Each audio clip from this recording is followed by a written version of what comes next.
آپ سے کوئی جنگ نہیں لڑنا چاہتے. آپ سیاست میں آتے ہیں پھر کہتے ہو ہمیں سیاست میں گھسیٹتے کیوں ہو. بابا ہم آپ سے کہہ رہے ہیں سیاست میں آتے کیوں ہو.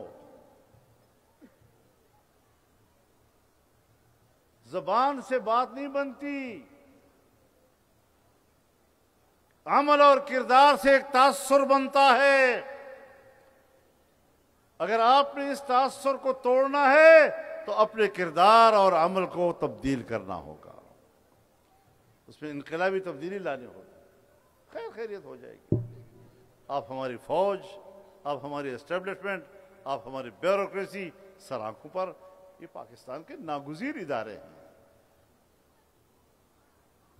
لیکن وہ انصاف کے لیے ہے، وہ حقدار کو حق دینے کے لیے ہیں، حقدار سے حق چھیننے کے لیے نہیں.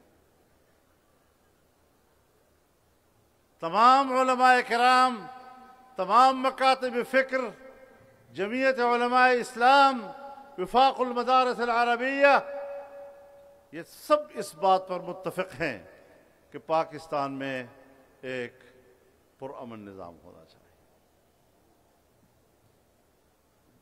کوئی پارٹی اپنے منشور کے لیے جد جہد کرتی ہے تو پرامن جد جہد. عدم تشدد کا فلسفہ حضرت شیخ الہند نے دیا تھا.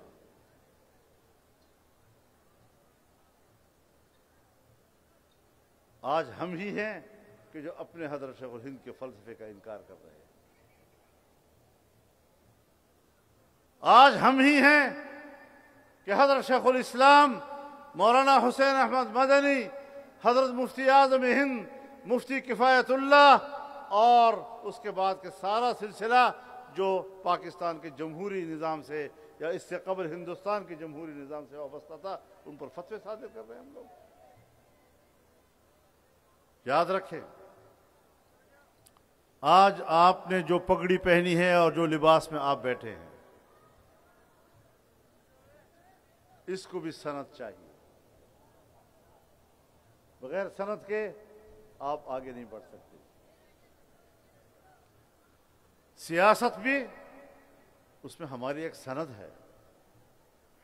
جس طرح شریعت میں سند ہے، اسی طریقے سے سیاست میں بھی سند ہے، اسی طریقے سے طریقت میں بھی سند ہے. یہ نہیں ہو سکتا کہ آپ حدیث کے حوالے سے تو کہیں کہ یہ میری سند اور بالکل سلسلۃ الذہب اور بڑی ثقہ قسم کی میری روایت ہے اور اس بنیاد پر میں قرآن و حدیث پیش کر رہا ہوں، لیکن سیاسی حوالے سے میرے اکابر غلط تھے. سیاست شریعت نہیں ہے. سیاست کو آپ نے اسلام کے دائرے سے نکال دیا ہے اور اپنی جہالت کو جہاد کہہ کے ہم پہ مسلط بھی کرتے ہو.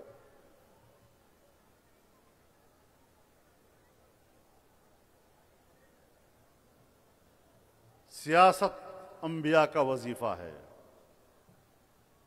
جناب رسول اللہ صلی اللہ علیہ وسلم نے فرمایا، کانت بنو اسرائیل تسوسهم الانبیاء کلما ہلک نبی خلفہ آخر ولا نبی بعد وسیکون بعد خلفاء. بنی اسرائیل کی سیاست تو انبیاء کیا کرتے تھے. تو کیا معنی ہوا؟ یعنی بنی اسرائیل کی ملی اور قومی اور مملکتی زندگی کا تدبیر و انتظام انبیاء کرام کیا کرتے تھے.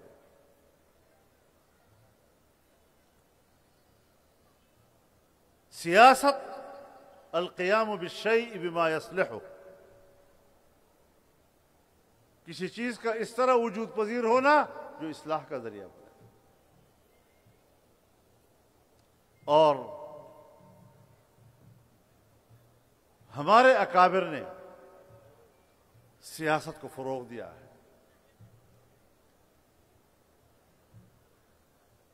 جس طرح کہ اللہ رب العزت نے فرمایا، الیوم اکملت لکم دینکم، آج میں نے تمہارے لیے تمہارا دین مکمل کر دیا ہے. وَأَتْمَمْتُ عَلَيْكُمْ نِعْمَتِي، اور اپنی نعمت تم پر تمام کر دی ہے۔ وَرَضِيتُ لَكُمُ الْإِسْلَامَ دِينًا، اور میں نے تمہارے لیے دین کو بطور نظام حیات کے پسند کر دیا۔ اب ہمارے حضرات ہیں، ہمارے اکابر ہیں، ہمارے اساتذہ ہیں جو اس کی تعبیر کرتے ہیں کہ اکمال دین باعتبار احکامات و تعلیمات کے ہے، احکامات و تعلیمات کے اعتبار سے دین مکمل ہے۔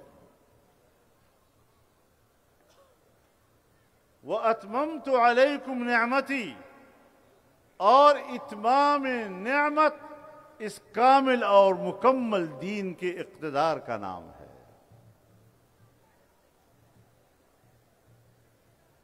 کوئی چیز جب مطلق ذکر ہوتی ہو تو خارج میں اس کا فرض کامل مراد ہوتا ہے، تو نعمت کا فرض کامل وہ اس دین کامل کی حاکمیت ہے، اس کا اقتدار ہے، اور دین اسلام کو بطور نظام حیات کے اللہ نے پسند کیا ہے۔ چنانچہ حضرت یوسف علیہ السلام کی قمیص جب ان کے والد حضرت یعقوب علیہ السلام کے پاس لائی گئی اور آپ نے چہرے پر ڈالی، فرتد بصیرا، اور آپ بینا ہوئے، تو پوچھا کہ یوسف کو کہاں چھوڑ آئے ہو؟ تو اس نے جواب میں کہا ملک مصر، وہ تو مصر کا بادشاہ ہے، مصر کے بادشاہ کے طور پر چھوڑ کے آیا ہوں۔ پھر پوچھا علی ای دین ترکتہ، ملک مصر علی ای دین ترکتہ، قال ترکتہ علی دین الاسلام، میں نے اسلام کو نافذ کرتے ہوئے دین اسلام پر ان کو چھوڑا ہے۔ تو حضرت یعقوب علیہ السلام نے فرمایا الآن تمت النعمہ، اب نعمت تمام ہو گئی، مکمل ہو گئی۔ اب یہ علوم آپ کے اور ہمارے نہیں تو کس کے ہیں؟ ہم نے سیاست ان کے حوالے کر دی کہ جن سے اگر پوچھا جائے کہ سیاست کس زبان کا لفظ ہے تو یہ بھی پتہ نہ ہو کہ سیاست کون سی زبان کا لفظ ہے۔ کیا یہاں پر ہم انبیاء کے وارث نہیں ہیں؟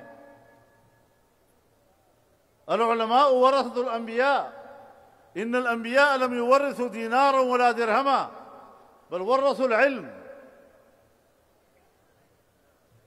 اس علم میں اگر شریعت بھی ہے اور طریقت بھی ہے تو پھر سیاست بھی ہے،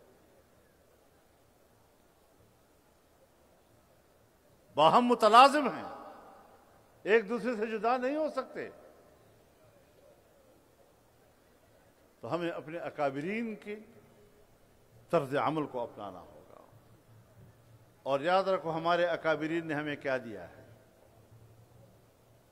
ایک نظریہ اور عقیدہ دیا، اور ایک اس نظریے اور عقیدے کے لیے کام کرنے کا منہج اور رویہ دیا۔